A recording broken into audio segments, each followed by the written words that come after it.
বলেছেন ওয়া আল্লামাকা মা লাম তাকুন তাআলাম ওয়া কানা ফাদলুল্লাহি আলাইকা আযীমা। আমি আল্লাহ স্বয়ং আমার হাবিব যা জানতেন না আমি সব শিখিয়ে দিলাম। মুআল্লিম কে? আল্লাহ। কে? ওয়া আল্লামাকা মা লাম তাকুন তাআলাম। ইয়ালাম মালাম এটা 14 সিগা আছে। এটা যারা উলামায়ে কেরাম আছেন যারা গ্রামার পড়েছেন তারা জানেন এই ইয়ালাম মালাম এর অর্থ হলো যে আল্লাহ তাআলা যাহা আনকন্ডিশন আনলিমিটেশন এর মধ্যে সীমাবদ্ধ নেই। যখন সময় ছিল না, জামানা ছিল না, জমিন ছিল না, হাজার ছিল না, সাজার ছিল না, খুশকুতার ছিল না, জিন্ন বাশার ছিল না, কোনো কিছুই ছিল না, তখন আমার আল্লাহ আমার নবীকে বানিয়েছেন। আর যখনই আমার নবীকে বলেছেন কুনিয়া নূর মুহাম্মাদা, তখনই আমার নবী সমস্ত গুণে গুণান্বিত হয়েছিলেন। জনাবে সুবহানাল্লাহ। এটা মনে করবেন না এক মুহূর্তের জন্য নবী মূর্খ ছিলেন না, নাউজুবিল্লাহ। হ্যাঁ, লেখাপড়ার দরকার কেন হয় রে বাবা? এই জন্য হয় আমরা ভুলে যাই, আমরা ভুলে যায়, এই জন্য কেউ নিয়ে দিতে চায় না বা কেউ ভুলে যায় বা আমাদের মেমোরিতে থাকে না, তার কারণে লেখাপড়া। কিন্তু নবী ভুলনেওয়ালা না। হ্যাঁ, আল্লাহ মাঝে মাঝে ভুলিয়ে দিতেন আবার স্মরণ করিয়ে দিতেন। এটা আশিক এবং মাশরুকের কথা। জনাবে সুবহানাল্লাহ। এটা সহজ মানুষ বুঝবে না। আসেন আপনাকে বলি আমার ভাইরা, আমরা শুধু নামাজটা কেন বললাম? ও ভাই, নামাজ কোন নামাজ? যেই নামাজটা আমার নবী পড়েছেন, জোরে বলেন সুবহানাল্লাহ। আর যেই নামাজ ইবলিস পড়েছে ওই নামাজের জন্য নয়। ওয়া ইয ক্বালা রাব্বুকা লিল মালাইকাতি ইন্নী জাইলুন ফিল আরদি খলিফা ক্বালু আতাজআলু ফিহা মান ইউফসিদু ফিহা ওয়া ইয়াসফিকু দিমা ওয়া নাহনু নুসাব্বিহু বিহামদিকা ওয়া নুকদ্দিসু লাক। সুবহানাল্লাহ বলুন। আমার আল্লাহ শেষে বলেছিলেন আমি যাহা জানি তোমরা তাহা জানো না। তাহলে বোঝা গেল যখন জমিন ও জামা হাজার সাজার খুশকুতার জিন্ন বাশার কিছুই ছিল না, তখন মনে রাখো খালি জুব্বাওয়ালা পাগড়িওয়ালা টুপাওয়ালা টুপিওয়ালা দেখলেই পাগল হয়েও না, শুধু ভাইরাল বক্তা দেখলেই পাগল হয়ে না, দেখবা তার ভিতরে নবীর প্রেম আছে কিনা। সুবহানাল্লাহ বলেন। ও ভাইজান, হযরতে বিলাল চেহারা ছিল কালো, অন্তর ছিল আলোকিত। সুবহানাল্লাহ। বাইরে ছিল কালো আর ভিতরে ছিল আলো। এই জন্য সমস্ত কায়নাতের মধ্যে সবচেয়ে উত্তম যদি দেখা হয় গোলামের মধ্যে, তাহলে হযরতে বেলাল। সুবহানাল্লাহ। এই জন্য কবিতার ভাষায় উর্দুতে একটা কবিতা আছে, বলবো? বুঝি আর না বুঝি, নবীর মুহাব্বতের কথা তো বুঝবো, ঠিক কিনা? ঠিক কিনা? বিলালে তুঝে পরে নিসারে যাও कि खुद नबी ने तुम्हें खरीदा। জোরে বলেন সুবহানাল্লাহ। ও বেলাল, তোমার কদমে আমরা কুরবান হয়ে যাই। কেন? স্বয়ং নবী আবু বকর সিদ্দিককে নিয়ে তোমাকে ক্রয় করেছেন। জোরে সুবহানাল্লাহ। ও বেলাল, গোলাম যদি হয় তোর মতো যদি হয়, আর কপাল যদি হয় বেলাল তোমার কপালের মতো যেন আমাদের কপাল হয়। বেলালে তুঝে পরে নিসারে যাও कि खुद नबी ने तुम्हें खरीदा। गुलाम हो तो गुलाम ऐसा, और नसीब हो तो नसीब ऐसा। আমি আজকে কিতাব পড়তেছিলাম, কিতাবের মধ্যে দেখলাম সবচেয়ে আগে পেলেন আদম নবী। কোন নবী? কিন্তু উল্টা হয়ে গেল। আদম নবীকে জিজ্ঞাসা করলাম, ও আদম নবী আপনি কোন কালেমা পড়েছেন? সুবহানাল্লাহ। একটু সুবহানাল্লাহ বলবেন না? শেষ করে দিব না? শুনবেন? তাহলে আদম নবীকে জিজ্ঞাসা করা হলো, ও আদম সফিউল্লাহ আপনি কোন কালেমা পড়েন গো? ও নবী একটু বলুন না। আদম নবী বললেন আমি কালেমা পড়ি লা ইলাহা ইল্লাল্লাহু মুহাম্মাদুর রাসূলুল্লাহ। আচ্ছা, আদমের আগে তো নবী ছিলই না, এরা বলে যে নবী তো ছিলেন না, নবী তো পরে আসলেন, নবী 40 বছর পর নবুয়ত পাইলেন। জোরে বলেন নাউজুবিল্লাহ। আর নবী বলেন বুখারী এই হযরত তিরমিজি শরীফের 538 নম্বর হাদিস আরবি ভলিউমের মধ্যে মিশকাত শরীফের মধ্যে আছে। মিশকাত শরীফের মধ্যে আছে কুনতু নাবিয়্যান ওয়া আদামু বাইনাল মাই ওয়াত তিন। আমি তখনও নবী ছিলাম যখন আদম পানি এবং মাটির মধ্যে ছিল, আদমের স্ট্যাচু বানানো হয় নাই, আমি তখনও নবী ছিলাম। সুবহানাল্লাহ। আদমকে জিজ্ঞাসা করলাম, ও আদম, নবী গো আপনি বলুন না। আদমের সাথে বললাম আপনার উম্মতি কি কলমা পড়ে? আদম নবী বললেন লা ইলাহা ইল্লাল্লাহ। আদম সফিউল্লাহ। ইব্রাহিম নবীকে বললাম, ও ইব্রাহিম আপনার উম্মতির কলমা কি আছে? বলে লা ইলাহা ইল্লাল্লাহ। ইব্রাহিম খলিলুল্লাহ। ও ইসমাঈল নবী আপনার উম্মতির কলমা কি? বলে লা ইলাহা ইল্লাল্লাহ। ইসমাঈল জবিউল্লাহ। মুসা নবী আপনার উম্মতির কলমা কি? বলে লা ইলাহা ইল্লাল্লাহ। মুসা কালিমুল্লাহ। ও ঈসা নবী আপনার উম্মতির কলমা কি? বলে লা ইলাহা ইল্লাল্লাহ। ঈসা রূহুল্লাহ। সমস্ত নবীর কলমা আল্লাহ উম্মতীদের। ও নবীগণ আপনাদের কলমা কি আছে? আদম থেকে ঈসা নবী পর্যন্ত, ইদ্রিস নবী, ইসহাক নবী, ইসহাক, ইউসুফ নবী, আদম নবী, দাউদ নবী, জিবরিল, হযরত নবী, যত নবী রাসূল আছেন সবাই বলবে লা ইলাহা ইল্লাল্লাহু মুহাম্মাদুর রাসূলুল্লাহ সাল্লাল্লাহু আলাইহি ওয়াসাল্লাম। আচ্ছা বলেন তো, যখন নবী আসেন নাই, নবী জন্মগ্রহণ করেন নাই, নবী তো শেষে আসলেন। আগে বাচ্চা হয়, এরপরে স্কুল মাদ্রাসায় যায়, এরপরে আলেম আলমা হাফেজ কোরআন মুফতি মাওলানা মুহাদ্দিস হয়, আগে তো হয় না। তাহলে নবী যখন আসেন নাই, তখন নবী কিভাবে রাসূল হইলেন? ঠিক কি জোরে বলেন। মুহাম্মদ আল্লাহর রাসূল আছেন। আচ্ছা এটা হলো প্রেজেন্ট টেন্স। আর যদি দেখা যায় বাট কন্টিনিউয়াস টেন্স, যেটাকে বলা হয় চলতিকা, এর মধ্যে past and future and present tense, তিনটাই কাল পাওয়া যায়। সবকিছু ছিলেন, আসবেন, হবেন তা না। আদম নবী বলেছে লা ইলাহা ইল্লাল্লাহ মুহাম্মাদুর রাসূলুল্লাহ, নাই কোনো মাবুদ আল্লাহ ছাড়া, মুহাম্মদ আল্লাহর রাসূল আছেন।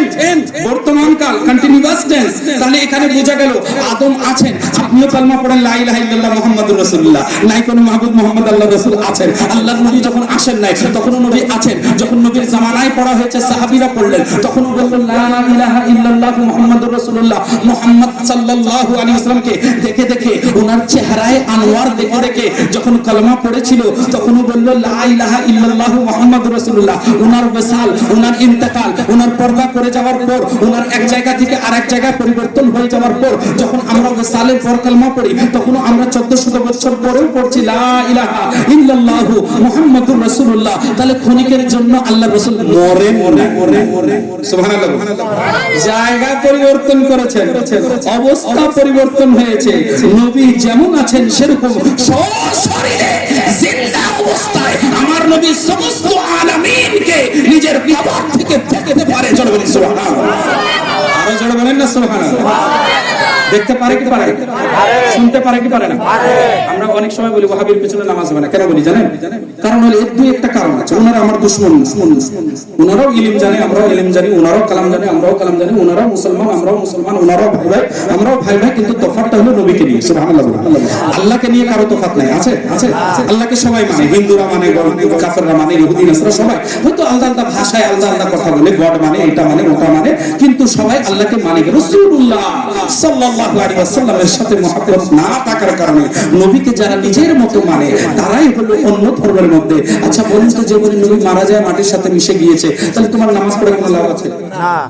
নামাজ পড়বে না। আমি বুঝানো চাচ্ছি, বুঝাতে চাচ্ছি, কারো বরখেলাপ না, কোন খলাফ কথা বলছিলাম, ভালো কথা বলছি। যদি কেউ কিছু জিজ্ঞেস করে বলতে পারবেন যে আচ্ছা হুজুর একটা কথা বলেন তো। বলে কি? ইয়া নবী সালামু আলাইকা পড়লে নবী শুনেন কেন? কেন? নবী তো মারা গিয়েছেন, শেষ। ঠিক আছে, এত লোকজন চিল্লাই চিল্লাই পড়লো, মাইকে পড়লাম, সবাই পড়লো, এটা যদি না শুনে আর তুমি ঘরের দরজা জানলা বলে বন্ধ করে, রাত ঠান্ডার দিন, বউ বাচ্চা ঘুমিয়ে আছে, তুমি ওযু করে জানাইজ নামাজ বিছিয়ে 6 রাকাত 12 রাকাত 8 রাকাত তাহাজ্জুদের নামাজ পড়ার সময় যখন নিয়ত করলা, আল্লাহু আকবার বলে তাশহুদে বসলা, আর তাশহুদে যখন বললা আত-তাহিয়াতু লিল্লাহি ওয়াস সালাওয়াতু ওয়াত তাইয়্যিবাতু আসসালামু আলাইকা, আলাইকুম হচ্ছে বহুবচন, আলাইকা হচ্ছে একবচন, ওয়াহিদ কাসে আলাইকা আইয়ুহান নবী, নির্দিষ্ট করে হে গায়ব কি খবর বাতানে ওয়া অদৃশ্য সংবাদদাতা নবী, আপনার উপর শান্তির ধারা বর্ষিত হোক। সুবহানাল্লাহ। আচ্ছা যদি নবী সালাম শুনতেই না পারে, তাহলে সালাম দেওয়া যাবে? কথা বলে তাহলে যদি বলেন তো ভাইজান আপনারা বিবেকবান মানুষ, খুব সুন্দর সুন্দর মানুষ, যদি এই আওয়াজটা আপনি আস্তে আস্তে দিলে দিলে মনে মনে বলছেন আত্তাহিয়াতু লিল্লাহি ওয়া সালাওয়াতু ওয়াত তাইয়্যিবাতু আসসালামু আলাইকা আইয়ুহান নবী ওয়া রাহমাতুল্লাহি ওয়া বারাকাতুহু, ঠিক আছে, এটা আস্তে আস্তে বলেছেন। তাহলে এই সালামটা যদি না শুনতে পারে, সালাম দেওয়া সুন্নাত, উত্তর দেওয়াটা ওয়াজিব, তাহলে আপনি সালাম যাকে দিচ্ছেন সে যদি না শুনে তাহলে তো সালাম দেওয়া যাবে না। আচ্ছা বলেন তো, এই নবীকে যদি সালাম দিতে যে আপনি যদি বলেন না নবীকে ইয়া নবী সালামু আলাইকা দেওয়া যাবে না, তাহলে ভাইজান আচ্ছা কেন দেওয়া যাবে না? উনি তো মারা গিয়েছেন। আচ্ছা ভাই এখানে গোরস্থান আছে না, পাশে গোরস্থান আছে না, আছে না নাই? না এই জায়গায় মনে হয় মানুষরা মরে না নাকি? রূপপুর নতুন পাড়া মনে হয় এখানে মানুষ মরে না, মরে। আচ্ছা যদি মাইকিং করে দেওয়া হয় নাউজুবিল্লাহ যে এই রূপপাড়া নতুন পাড়া, এই নতুন পাড়ায় কোনো লোক মরবে না, তাহলে এখানে জায়গা দেওয়া যাবে? এই জায়গা দেওয়া যাবে? কত টাকা ইনি যদি এলান করে দেয় মসজিদের মাইকে যে আর এখানে মানুষ মরবে না, নাউজুবিল্লাহ, যদি এটা ঠিক না। কিন্তু আচ্ছা বলেন তো, তাহলে এই জায়গায় মানুষ মরে, আপনি গোরস্থানে যান, এই পাঠিও মরে ওই পাঠিও মরে, আল্লাহকে মাননেওয়ালাও মরে না মাননেওয়ালাও মরে। আচ্ছা মারা যাওয়ার পর যখন গোরস্থানে লইয়া যাইয়া মাটির মধ্যে দেওয়ার আগে আমরা হানাফি মাযহাবে যারা আছি তারা বলি বিসমিল্লাহি ওয়া আলা মিল্লাতি রাসূলিল্লাহ সাল্লাল্লাহু আলাইহি ওয়াসাল্লাম। ও মুসলমান, কবরে রাখার সময় নবীর সুন্নাতে নামাইলা, আর কবরে যখন রেখে দিলা, মাটি দিলা, সব নিঃশ্বাস প্রশ্বাস বন্ধ। এরপরে দ্বিতীয় দিন হুজুর গেলেন লম্বা লম্বা জুব্বা কাব্বা পরে 8-10 জন নিয়ে যায় একটা লম্বা দোয়া দিলেন, লম্বা সালাম করলেন, আসসালামু আলাইকুম ইয়া আহলাল কুবুর। সালাম দেওয়া হয় কি হয়? আচ্ছা বলেন ভাইজান, ঝগড়া ঝাঁটি না, একটা কথার কথা বলছি। আচ্ছা সালাম করলেন, মুর্দা মনে করে না জিন্দা মনে করে? সুবহানাল্লাহ, জোরে বলি সুবহানাল্লাহ। ঠিক, উনি ঠিক বলেছেন, ধন্যবাদ ভাই। তাহলে জিন্দা মনে করেন, কারণ মুর্দা যদি মনে করতেন তাহলে সালাম তো জীবন উত্তরই দিবে না, ঠিক কিনা? হ্যাঁ, ওর জিন্দেগি আমরা বুঝতে পারবো না, ও যে মরে যাওয়ার পরেও আমাদের কথা শুনে, আর আমরা জিন্দা থাকেও তার কথা শুনি না। ওদের হায়াত আল্লাহ, ওদের মামাত আল্লাহ, আমাদের হায়াত আল্লাহ, কিন্তু তারাও জিন্দা শুনতে পারে, শুনতে পারলে বলা হয় জিন্দা, আর যে শুনতে পারে না তাকে বলা হয় মুর্দা। এখন যদি বলেন শুধু শুননা, না না না, শোনাতে আবার অনেক লোক বসে আছে সে শুনতে পারে না, তারা কি বলবেন? মুর্দা। অনেক লোক আছে চক্ষু আছে, চক্ষু থেকে দেখতে পারে না, তাকে বলবেন মুর্দা। না না না, মুর্দা হওয়ার কয়েকটা কথা আছে। আমার আল্লাহ বললেন খাতামাল্লাহু আলা কুলুবিহিম ওয়া আলা সামঈহিম ওয়া আলা আবসারিহিম গিশাওয়া গিশাওয়াতু ওয়া লাহুম আযাবুন আযীম। আল্লাহু আকবার। ও আমার ভাইজানরা, যখন আল্লাহ জানেন, আল্লাহকে তো আছেন, আল্লাহ সব জানেন, মা কানা ওয়া মা ইয়াকুন, সবকিছু আল্লাহর নবীকে শিখিয়ে দিলেন। তাহলে আমার আল্লাহ জানেন কোন ব্যক্তি আর হেদায়েত পাবে না, তার কলবের মধ্যে মোহর লাগিয়ে দেওয়া হয়। এই গোশতের টুকরা একটা আছে, ওই গোশতের টুকরা যখন ময়লা হয়ে যায়, যার নাম কলব বলা হয়, এই কলবটা স্তনের 2 আঙ্গুল নিচে বাম সাইডে আছে। এটা গোশতের টুকরা যদিও হয়, এর মধ্যে বলা হয় একটা কলবের একটা জায়গা আছে, ওই জায়গার মধ্যে একটা ঝিল্লি লাগানো আছে, একটা পর্দা দেওয়া আছে, পর্দা দেওয়া আছে। যেই পর্দার ভিতরে যেই দিন আল্লাহ ওয়ালাদের নূরানি নজর পড়ে যায়, যেই দিন আমার দয়াল নবীর দিদার হয়ে যায়, যেই দিন নবীর রোশনী, নবীর রহমতে আলম, নবীর যখন সুলতানে মদিনা যখন কলবের মধ্যে দৃষ্টিপাত করেন, ওই পর্দাটা সরে যায়, আর সরে যাওয়ার পর ওই কলব হয়ে যায় তাতমাইন্নাল কুলুব। জোরে বলেন সুবহানাল্লাহ, আরো জোরে বলেন সুবহানাল্লাহ। তাহলে এই কলবটা যার জিন্দা, এই কথাটা মনে রাখবেন।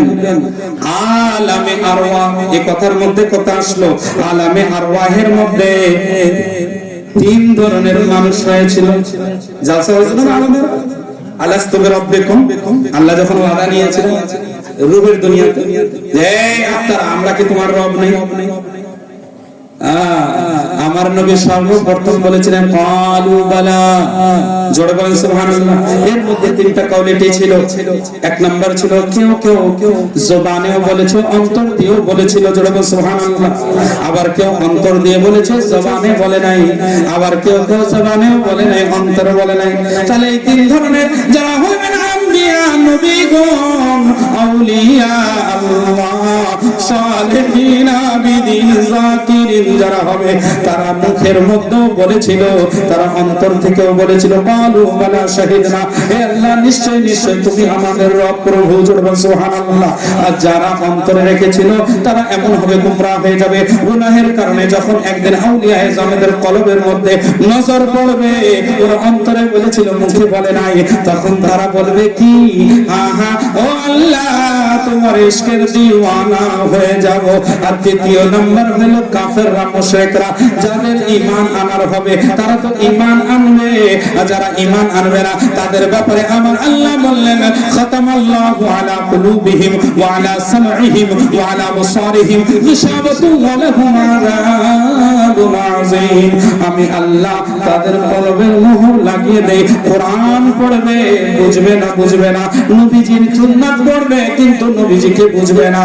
এই জন্য বলা হয় আশিকে বিনে কে বুঝিবে দয়াল নবীর শান, আশিকে বিনে কে বুঝিবে দয়াল নবীর শান। ত্রিভুবনের প্রিয় মুহাম্মদ, ত্রিভুবনের প্রিয় মুহাম্মদ, কোরআনের ফরমান, জোরে বলেন সুবহানাল্লাহ। আমার টপিক গুলা দুইটা বা তিনটা আমি খুলে দিলাম। এক নাম্বার হইল যে আমাদের রূহ আল্লাহ, দেহ আল্লাহ যখন হয়ে যাবে, আমার নবীকে সালাম করলে যদি নবী না শোনে, তোমার আব্বার কবরে যাইয়া, নানার কবরে যাইয়া, দাদা দাদির কবরে যাইয়া, একটা লোক কোনোদিন নামাজ পড়ে নাই, মারা গেল, তার কবরে যাইয়া সালাম করো, তোমার বিশ্বাস উনি সালাম শুনতে পারে, সালামের উত্তর দেয়। এই জন্য তো বলো আসসালামু আলাইকুম ইয়া আহলাল কবর। আচ্ছা ভাইজান বলেন তো, দাঁড়ায় দাঁড়ায় সালাম করে না বসে বসে? এই ভাই জোরে বলে। গোরস্থানে যাইয়া দাঁড়াইয়া দাঁড়াইয়া সালাম করো না রে বাবারা, বসে বসে সালাম করো। তাহলে বলবেন হুজুর গোরস্থানে যাইয়া দাঁড়াইয়া দাঁড়াইয়া সালাম দেই। ও ভাই, মা বাবার কবরে যাইয়া, মুমিন মুমিনাতের কবরে যাইয়া না দেখে দেখে যদি তুমি মুমিন মুমিনাতকে সালাম জানাইতে পারো রে মুসলমান, আমার দয়াল নবী যিনি জানের জান, যিনি ঈমানুর ঈমান, আমরা দেখতে পাই আর না পাই, আমার নবী তো আমাদেরকে দেখতে পাই। এই জন্য আমরা দাঁড়িয়ে দাঁড়িয়ে নবীজিকে সালাম জানাই। জোরে বলি আল্লাহু আকবার, আরো জোরে বলি আল্লাহু আকবার, নারে রিসালাত। এই কথাটা মনে রাখবেন। দুই একটা কথা বলি ভাইজান, এই আমলটা চেঞ্জ করতে হবে। ও ভাই আর পালাবি কত, আর কত দূর যাবে যুবক টাকার পিছনে? এই টাকা থাকবে না রে ভাইজান। এখন মসজিদ মুখী হয়ে যাও, মসজিদের মধ্যে আসো, ফজরের সময় মুয়াজ্জিন বারবার বলে আসসালাতু খায়রুম মিনাল নাওম। যখন বারবার বলে ঘুম থেকে উত্তম নামাজ, আমরা ঘুমাই থাকি। আমার মা বোনদের অবস্থা খারাপ। 3GB 4GB যত মিডিয়া আছে, এই মিডিয়ার মধ্যে এমন অবস্থা হয়েছে, এখন ফেসবুকের মধ্যে রাত 2টা বাজে 3টা বাজে, এখন দেখা যায় এর মধ্যে ছবি দেখা না দেখা কি বাবুল তাবল, এগুলো সব কিছু দেখেন। নামাজের সময় আসলে মা বোনেরা সবার কথা বলছি না, অনেকে আছেন বলে আমার মাথা ব্যথা, পেট ব্যথা, বুক ব্যথা, কলিজা ব্যথা, ভালো লাগে না, এটা লাগে না, ওটা লাগে না। ও আমার মা বোনেরা, তুমি যদি আবেদা হয়ে যাও ছেলে আবেদ হবে, মা যদি জাহেদা হয় ছেলে জাহেদ হবে, মা যদি আল্লাহ ওয়ালিয়া হয়ে যায় ছেলে আল্লাহ ওয়ালা হবে, মা যদি নামাজি হয়ে যায় ছেলে নামাজি হবে। বাপ যদি ফজরের সময় উঠে, ও আমার যুবক ছেলে উঠো মসজিদে যাব, বাপ বেটা মসজিদে গেল, মা এবং যুবতী মেয়ে বাসার মধ্যে ওযু করে যায় নামাজ বিছাইয়া ওই ঘরের মধ্যে নামাজের ব্যবস্থা করিয়া ভাত রান্না করছে, কোরআন তেলাওয়াত হচ্ছে, ডাল রান্না হচ্ছে, কোরআনের তেলাওয়াত হচ্ছে, সবজি ভাজি ভর্তা ভাজি যা করছো করার পর কোরআনের তেলাওয়াত দাওয়াত হচ্ছে। স্বামী বাজার থেকে আসলো, কিছু হাট বাজার নিয়ে আসলো। স্বামী স্ত্রী সুন্দর করে স্বামী সালাম করবে স্ত্রীকে, স্ত্রী সালাম করবে স্বামীকে। ওই ঘর যখন কোরআনের তেলাওয়াত হবে, ওই জিকির আজকারের মুহাব্বতে ওই ঘর জান্নাতের নমুনা হয়ে যাবে। তাকবীর, আল্লাহ তাকবীর। নবী রাসূল যেখানে, আমরা আছি সেখানে, নবী রাসূল যেখানে, আমরা আছি সেখানে। নবী রাসূলের দুশমনেরা হুঁশিয়ার সাবধান। নবী রাসূলের দুশমনেরা হুঁশিয়ার সাবধান। তাহলে আমি বলতে চাই, ও যুবকরা একটু কলেজার উপরে হাত রাখো, বলো যে হ্যাঁ আমি 30 বছর বাঁচবো।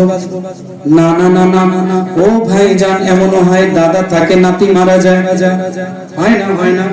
এমনও হয় বাসার মধ্যে শাশুড়ি আছেন আর এই ছেলের বউ মারা যাচ্ছে, আছে না? এরকমই আছে ভাইজান। 6 দিনের বাচ্চা, এখন প্রসব হওয়ার 6 দিন হয়েছে, নতুন বাচ্চা মারা যাচ্ছে। এমনও হয়েছে নতুন বউ মারা যায়, এমনও হয়েছে ছেলে বরযাত্রী নিয়ে যাচ্ছিল, বর সাজে গান বাজনা বাজতে বাজতে নিয়ে যাচ্ছিল, ওই গাড়ি অ্যাক্সিডেন্ট করে বরযাত্রীর মধ্যে বর মারা গেল। এরকম হয় না? ও ভাই, কোথায় আছো, কোথায় আছো? তুমি ভাবতেছো যে আমি খুব পহেলমান। না না, তোমার আগেও যারা আসছিল তারাও গোরস্থানে আছে। একবার যাইয়া সুন্দর করে দাঁড়ায় দাঁড়ায় টুকটুকি লাগিয়ে দেখবা, প্রশ্ন করবা, এ কবর মে আনে ওয়ালা, এই কবরের ব্যক্তি তোমার অবস্থা কি আছে? তোমরা কি দুনিয়াদারি বুঝেছো না বুঝো নাই? তখন তারা উত্তর দেবে, তোরাও শীঘ্রই আসবে। আজকে আমরা এসেছি, কালকে তোর বাড়ি, তুইও আসবি আসল বাড়ি। ঠিক কিনা ভাই, ঠিক কিনা? তাহলে এখান থেকে বোঝা গেল আমাদের নামাজ যদি পড়া হয়, ওই নামাজ নামাজের মতো হবে, আহলে সুন্নাত ওয়াল জামাত। জোরে সুবহানাল্লাহ। এই জন্য বলে পীর মাশায়েখ যারা ধরবেন, আহলে সুন্নাত আলিম মামুল পীর মাশায়েখ ধরবেন। আমাদের অনেক আলহামদুলিল্লাহ যোগ্য যোগ্য পীর মাশায়েখ আহলে সুন্নাত ওয়াল জামাতের মধ্যে আছেন। এদের দামান ধরতে হবে, ধরলে আল্লাহ ওয়ালা আমাদের পাওয়া যাবে। জোরে বলি ইনশাআল্লাহ। আর একটু জোরে বলি ইনশাআল্লাহ। এই ভাইজান মনে রাখবেন, একজন এমন দরবারে গেলেন, ওই জায়গা যাওয়ার পর আমরা তওবা ইস্তিগফার করি না। ও আমার মা বোনেরা, মা বোনেরা বলে স্বামী আমার কথা শুনে না, আর স্বামী বলে স্ত্রী আমার কথা শুনে না। শুনবে কিভাবে? আপনি তো আল্লাহর কথা শুনেন নাই। ঠিক কিনা? ঠিক কিনা? এই জন্য ঠিক কিনা? ঠিক কিনা? ছেলে বলে মা বাবার কথা শুনে না, মা বাবার কথা ছেলেরা শুনে না। কেন? তোমরাও তো আল্লাহর কথা শোনো নাই। যেই দিন মা বাবা নেক হয়ে যাবে, সন্তানের অনেক হবে। আজ থেকে তওবা করি আমার আম্মারা, ও আমার জান্নাতি মা বোনেরা, ও আমার ফাতেমাতুজ জাহরার উত্তরসূরিরা, শুনুন শুনুন, আমরা তওবা করে এখন থেকে 5 ওয়াক্ত নামাজ পড়ে কোরআনের তেলাওয়াত যদি না জানি, কোরআনের তেলাওয়াত শিখব। যদি না হয় কমপক্ষে 20টা সূরা শিখে নিব। ইমাম সাহেবের হাত ধরবো, মাদ্রাসা সাহেবের হাফেজকে বলবো, হুজুর আমার আয়াতুল কুরসি শুনুন, আমার আলম তারা কাইফা ফাআলা রাব্বুকা বিআসহাবিল ফিল শুনুন। হুজুরের কাছে যাইয়া শিক্ষা গ্রহণ করবে। জোরে বল সুবহানাল্লাহ। মাদ্রাসা মাহফিলের মধ্যে বসে আছো, একটু আমার দিকে তাকাও রে ভাই জানরা। দুশমনে রাখবে শয়তানি, এখানে শয়তান আছে, ওয়াসওয়াসা দিতে লাগবে। একজন ব্যক্তি মসজিদের মধ্যে ঘুমাইলো 7টার সময়, ঠান্ডার দিন ঘুমায় আছে। মসজিদের মুয়াজ্জিন আসে বলে, হুজুর এখানে থাকা যাবে না, আপনি চলে যান, এখান থেকে বের হন। তাও এটা এখনকার কথা না, এটা আজ থেকে 800 বছর আগের কথা। আর যিনি ছিলেন তিনি কোনো সাধারণ ব্যক্তিত্ব না, কিন্তু তখন তো আলাদা টেকনোলজি ছিল, মিডিয়া ছিল না, বিদায় যে উনি কে। মসজিদ থেকে বের করে দেওয়া হইলো, মসজিদের বাইরে চলে গেলেন। ঠান্ডার দিন কোথায় যাবেন, রাতটা কোথায় কাটাবেন? শহরের মধ্যে গেলেন, দেখলেন একটা দোকান আছে, ওটা নান বাইয়ের দোকান। নান হইলো ফার্সি ভাষা, নান মানে রুটি, নান মানে কি? রুটি। নামাজ এটা কিন্তু আরবি ভাষা, এটা হলো ফার্সি ভাষা। পানি এটা কিন্তু ফার্সি ভাষা। পান এটা ফার্সি ভাষা, ঠিক কি না? শাদি এটা ফার্সি ভাষা। কারণ আরবিতে হবে সালাত। জোরে বলেন সুবহানাল্লাহ। আরবিতে পানিতে মাম বলা হয়, সুবহানাল্লাহ। তাহলে এরকম অনেক নাম আছে, কিন্তু ফার্সি ভাষায় বলা হয় নান, রুটি, নান বাই। একটা রুটি পাক করলে বলা যুবক, ও বয়স ছিল তখন 21 বছরের মতো, সুন্দর যুবক রুটি পাক করছে তান্দুরের মতো, তান্দুরি রুটি বানাবে। ওই যুগে ওই শহরের মধ্যে ওই আল্লাহওয়ালা যখন কাছে গেলেন, যাওয়ার পর বললেন, হেরে যুবক আমাকে বসতে দিবা নাকি? আমি রাত কাটাবো, রাত্রি ঠান্ডার দিন কোথায় কাটাবো? বলে হ্যাঁ হ্যাঁ হুজুর বসেন, আমার সমস্যা নাই। আর যিনি ছিলেন ওনার নাম, আমাকে আমাদের চারজন ইমাম আছেন, ইমাম আযম আবু হানিফা, ইমাম শাফিঈ, ইমাম আহমদ বিন হাম্বল, ইমাম মালিক রাদিয়াল্লাহু তাআলা আনহু। ওই যুবকের কাছে ইমাম আহমদ বিন হাম্বল গেলেন, জোরে সুবহানাল্লাহ। আচ্ছা চিন্তা করে দেখুন, উনি কোন সাধারণ মানুষ নন। ইমাম আহমদ বিন হাম্বল গেলেন, নিজের কাপড় চোপড়ের গাঁঠরিটা রেখে দিলেন, ওই তন্দুরের কাছে একটু টেক লাগায় ঘুমাচ্ছেন। দেখলেন ছেলেটার জবান নড়ে, মুখটা নড়ে, বারবার দেখেন ছেলেটা আমার দিকে তাকায় না, কোন দিকে তাকায় না, খালি রুটি বানায় আর পড়তে আছে আস্তাগফিরুল্লাহ আস্তাগফিরুল্লাহ রাব্বি মিন কুল্লি যামবি ওয়া তুবু ইলাইহি লা হাওলা ওয়ালা কুওয়াতা ইল্লা বিল্লাহিল আলিয়্যিল আযীম। এই যুবকরা, এখনো কি আমরা তওবা করব না? এখনো কি আমাদের মন গলে না? এখনো কি আমরা আল্লাহর দিকে ধাবিত হব না? এখনো কি আমরা আল্লাহর দিকে যাব না? সকলে তওবা করব, তওবা করব। ওই যুবক বারবার বলতে লাগলো, আস্তাগফিরুল্লাহ রাব্বি মিন কুল্লি যামবি ওয়া তুবু ইলাইহি লা হাওলা ওয়ালা কুওয়াতা ইল্লা বিল্লাহিল আলিয়্যিল আযীম। এই কথা শুনে হযরত আব্দুল ইমি আল্লাহর ওলি, যিনি ছিলেন ইমাম আহমদ বিন হাম্বল রাদিয়াল্লাহু তাআলা আনহু, উনি বললেন, আচ্ছা এই যুবক একটা কথা বলো তো, তুমি বারবার ইস্তিগফার করো, কারণটা কি? বলে, হুজুর আপনি জানেন না, এর কারণে আমি মুজিবুদ দাওয়াত হয়েছি। জোরে বলেন সুবহানাল্লাহ, জোরে বলেন আল্লাহু আকবার। ইনি ছিলেন ইমাম। ইনি বলেন, ও যুবক, খবরদার এই কথা বলবা না। মুজিবুদ দাওয়াত এটা অনেক বড় কথা। মুজিবুদ দাওয়াতের মানে হইলো আমি যা চাইবো আমার আল্লাহ তাই দেয়। সুবহানাল্লাহ। এটাকে বলা হয় মুজিবুদ দাওয়াত, মানে যেটা দাওয়াত করা হয় সেটা দাবি পূরণ। মুজিবুদ দাওয়াত বলা হয়, এটা নবীদের সিফাত, এটা কামেল ওয়ালিদের সিফাত। এটা তোমার ভিতরে আসলো কেন? তুমি তো যুবক মানুষ, একটা রুটি পাক করছো, নাম ভাই তোমার না ঠিক মতন দাঁড়িয়ে না, সুন্নাত না এটা সেটা, কিন্তু তুমি এটা করতেছো। বলে, হ্যাঁ হুজুর আমি যা বলেছি সত্যই বলেছি। কেন? বলে, আমি আমার 20 বছর লাইফে 12 বছর থেকে আমি আস্তাগফারের জিকির করি, সুবহানাল্লাহ, আস্তাগফিরুল্লাহ পড়ে চলতে থাকে। আর এখনকার যুবক ছেলেরা তো রাস্তা চলে আর কোন কোন গান গায় আল্লাহ পাক জানে। ওই গানগুলা ছেড়ে দে রে বাবা, ছেড়ে দে। কানের মতো ওয়াকমান লাগাইয়া হিন্দি গান বুঝছ না, তারপরে হিন্দি গান লাগাইছো, এই গান লাগাই লাফালাফি ঝাপাঝাপি শুরু হয়ে গেল। ও আমার যুবকরা, মনে না করো, কিন্তু একটা কথা যদি মনে করো, কানের মধ্যে লাগাইয়া হাসিও না রে বাবা, হাসিও না। একবার কান্না হয়ে যাবে, কান্না হয়ে যাবে। কানের মধ্যে আল্লাহ না করো ওয়াকমান লাগাই আছো, রাস্তার মধ্যে পড়ে গেলে ইসরাইল রূহ বের করে দিলা, ওই সময় তোমার কুফরের হালাতে ইন্তেকাল হবে, গুনাহের হালাত না, কুফরের হালাতে। কারণ অনেক গান আছে যে গানের কারণে মানুষ কাফের হয়ে যায়, বুঝতেও পারে না। আসলে এরকম হিন্দি গান অনেক আছে, খোদা তুঝকো দেখা না हमने देखा, হ্যাঁ এরকম অনেক কিছু। खुदा फुर्सत से बनाया होगा तुझे मेरे यार, रब ने फुर्सत से बनाया होगा तुझे मेरे यार। नाउजुबिल्लाह। আল্লাহর জন্য ফুরসত মানে খুব একান্ত ভাবে তোমাকে বানিয়েছে। নাউজুবিল্লাহ। আল্লাহর জন্য এই লফজটা নেবা কুফরি আছে, আসলে না? জড়বান কুফরি আছে কি? এরকম অনেক কিছু। তুজমে রব দিখতা है, এরকম একটা গান আছে, তুজমে রব দিখতা है। তো এই তুজমে রব দিখতা है, নাউজুবিল্লাহ, তোমার ভিতরে আল্লাহ দেখা যায়, নাউজুবিল্লাহ। এই গানটা কুফরি, মানুষ না বুঝে পড়লেও কাফের হয়ে যাবে।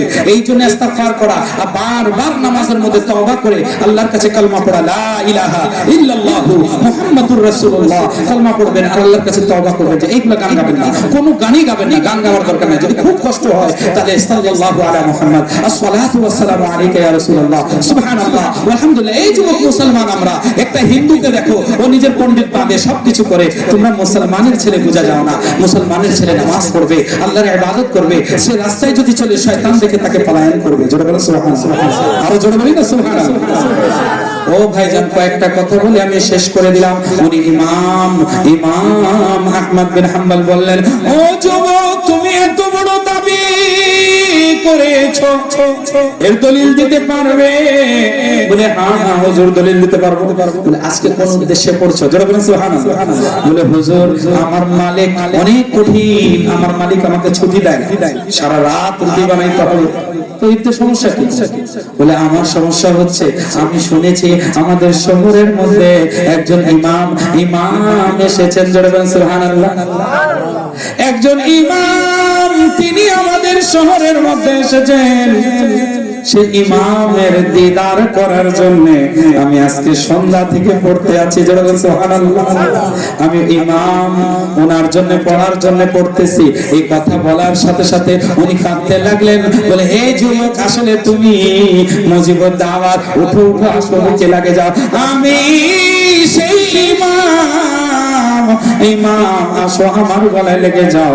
তখন উনি বুকে লেগে গেলেন। ও ভাই জান্নাত, এই জন্য মনে রাখবেন, আমল এমন জিনিস মানুষকে সাধারণ থেকে অসাধারণ বানিয়ে দেয়। আজ থেকে আমরা এই মসজিদ মাদ্রাসার মধ্যে একটু উন্নতির প্রকল্পের জন্য দেখবো কে দেখার আছে। মসজিদের মধ্যে আপনার ঘর আছে, আপনি বাতি দেখেন যে আমার ঘরে বাতি আছে কিনা, আপনি দেখেন আমার ঘরে লাইট ফিউজ হয়েছে কিনা। একবার মসজিদে দেখবেন না ভাই যে মসজিদের লাইটগুলো ঠিক আছে না, ইমাম সাহেব কেমন আছেন, মুয়াজ্জিন সাহেব কেমন আছেন। আপনাদের দেখতো নাই, আপনাদের পাড়ায় মসজিদ আছে, এই মসজিদটা এমন হবে যে মনে রাখবেন বদদোয়াও দিতে পারে, দোয়াও দিতে পারে, ঠিক কিনা? এটাই বলে আমি শেষ করে দেব। মসজিদ বদদোয়াও দিতে পারে, দোয়াও দিতে পারে। এই জন্য মসজিদের সাথে মহব্বত করবেন, কাল কিয়ামতের দিন এই রূপে রূপান্তর করা হবে। এই জন্য আল্লাহ তাআলার হাবিবের সঙ্গে মহব্বত করা আর আল্লাহর নবীকে ভালোবাসলে আমার আল্লাহ তাআলা রাজি হয়ে যাবেন। আর যার থেকে আল্লাহ রাজি হবেন, আমার রাসূলুল্লাহ যার থেকে রাজি হবেন, আমার আল্লাহ তার থেকে রাজি হবে। জোরে সুবহানাল্লাহ। তুমি তো দিয়েছো দেখিয়ে আলোর পথ, জোরে সুবহানাল্লাহ। মুসিবত না পাই যদি করুণা তোমার, কবরে হাসরে কি হবে আমার। তুমি তো দিয়েছো দেখিয়ে আলোর পথ, বলেছো সে পথে মিলবে যে রহমত।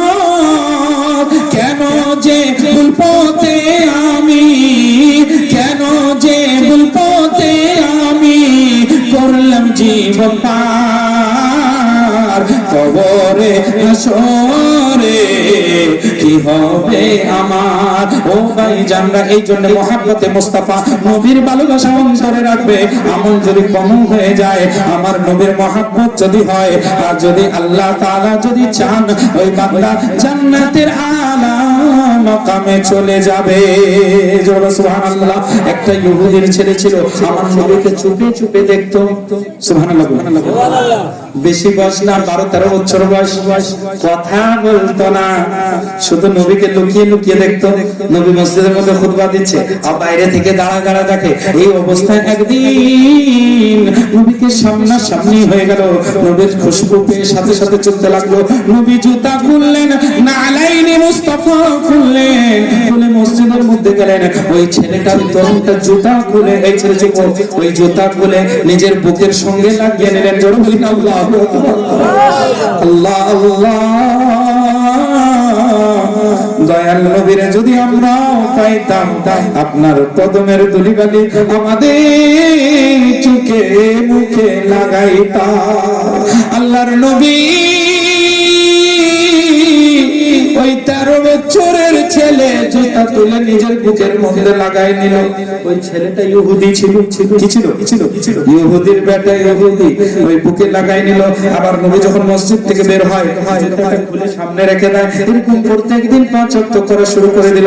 নবী যখন বাইরে থেকে আসেন, জুতাটা খুলেন, ওই জুতাটা নিয়ে বুকের মধ্যে লাগায়। আবার যখন নবী বাইরে যান, জুতাটা রেখে দেয়। এরকম একদিন, 2 দিন, 1 মাস, 2 মাস, কয়েক মাস করলো।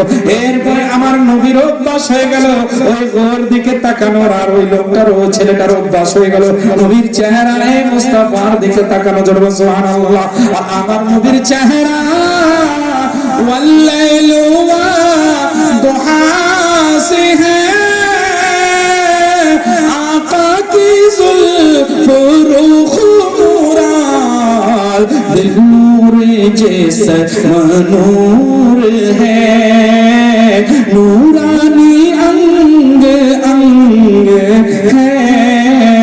আমার নবীর চেহারা ওয়াদুহা চুল মুবারাকুন ওয়াল লাইলি ইযা সাজা এরকম অবস্থায় আল্লাহর নবীকে দেখলো একদিন দুই দিন তিন দিন আসলো না আসার কারণে আল্লাহর নবী বললেন ও ছেলেটা পাগল আমার পাগল দিওয়ানা কেন আসে না বলে নবী ও খুব অসুস্থ আছে মনে হয় আর বাঁচবে না আল্লাহর নবী সাথে সাথে মসজিদ থেকে বের হয়ে ইহুদির বাসার দিকে গেলেন সাহাবারা সাথে আছেন ইহুদির বাসার দিকে গেলেন দেখলেন বাইরে অনেক ভিড় অনেক লোকদের জমকাট অনেক লোক জমে আছে লোকদের জায়গা করে দিল আল্লাহর নবী ডাইরেক্ট গেলেন ওই ছেলের দিকে তাকাইলেন ছেলেকে বললেন বড় আশহাদু আল্লা ইলাহা ইল্লাল্লাহু ওয়া আশহাদু আন্না মুহাম্মাদার রাসূলুল্লাহ কলমা পড়াইলেন ছেলেটার মাথা কোলের মধ্যে নিলেন একবার নবী নিজের চক্ষু দিয়ে ছেলের দিকে তাকাইলেন ছেলেও দেখাইলো সাথে সাথে রূহ বের হয়ে গেল ইন্না লিল্লাহি ওয়া ইন্না ইলাইহি রাজিউন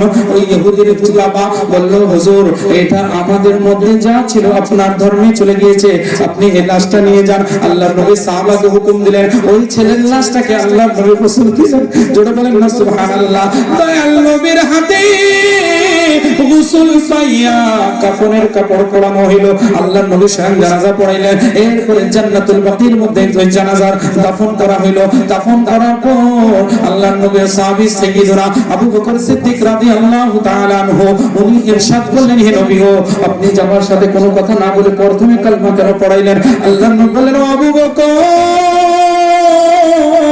আমি যখন তার ঘরের মধ্যে ঢুকলাম আমার ঢোকার আগে দেখলাম ইসরাইল ওখানে আছেন মালাকুল মউতের ফেরেশতা ওখানে চলে আসলেন আমি দৌড় দিয়ে সামনে যাইয়া ছেলেকে বললাম কলমা পড়ো ও আবু বকর যে আমার জুতাকে ভালোবাসলো যে আমার জুতাকে বুকে জড়াই রাখলো আমি রাহমাতুল লিল আলামিন চাই না ও জাহান্নামের আগুনে জ্বলুক এই জন্য আমি নবী তার জন্য কলমা পড়াই মুসলমান করাই সাহাবী বানিয়ে দিলাম এই জন্য জান্নাতের মধ্যে উত্তম স্থানে ওই ছেলে থাকবে এই জন্য বলি এই মাদ্রাসায় আপনার ছেলেদেরকে পাঠান রে বাবা একটু পাঠান একটু মহব্বত করে অনেকে বলে যে ডাক্তার ইঞ্জিনিয়ার হবে হ্যাঁ হোক না ভাই কিন্তু একটা ভালো মানুষ হইতে হবে ঠিক কি না একটা ডাক্তার বড় ইঞ্জিনিয়ার দেখবেন বুড়া বাপ মাকে ভালোভাবে পোষণ পালন করতে পারে না কিন্তু 12-13 হাজার টাকা মসজিদের ইমাম পায় তার মধ্যে বুড়া বাপ মাকে পোষণ করে কিনা লালন পালন করে কিনা